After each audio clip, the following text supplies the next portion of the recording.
Would you buy a cruiser that looks this good and comes with a dashcam, USB-C, and GPS for under 7,000 bucks? Kawasaki's Eliminator series is back for 2026, and it's not just a rehash. We've got new colors, upgraded gear, and 3 distinct flavors: the Eliminator Standard, the SE, and the Plaza Edition. Let's break it down. First up, the Standard Eliminator, sleek in pearl lava orange or classic metallic flat spark black. No gimmicks, just a lean modern cruiser that punches out 48 horsepower at 10,000 RPM from its 398cc liquid-cooled parallel twin. It's the same smooth DOHC twin from the Ninja 400 with a 6-speed gearbox, a low 735mm seat height, and a fuel economy of 25.7 kilometers per liter, or roughly 60 mpg.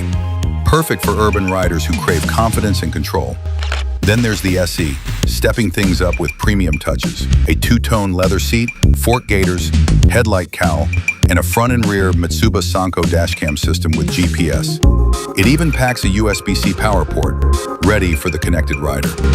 New for 2026, Urban City White joins the lineup, bringing a clean, contemporary look. Want exclusivity?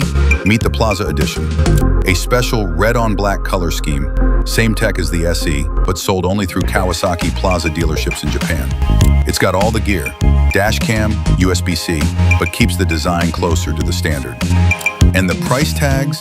Standard, $858,000, about $5,400 SE, $957,000, around $6,000 Plaza Edition, 913,000 yen, just under $5,700, all landing in showrooms starting July 15, 2025.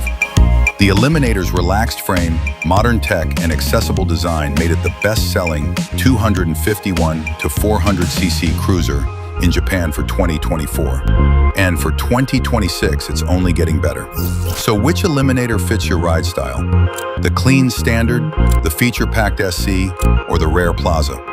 One thing's clear, Kawasaki's not playing it safe. They're cruising ahead.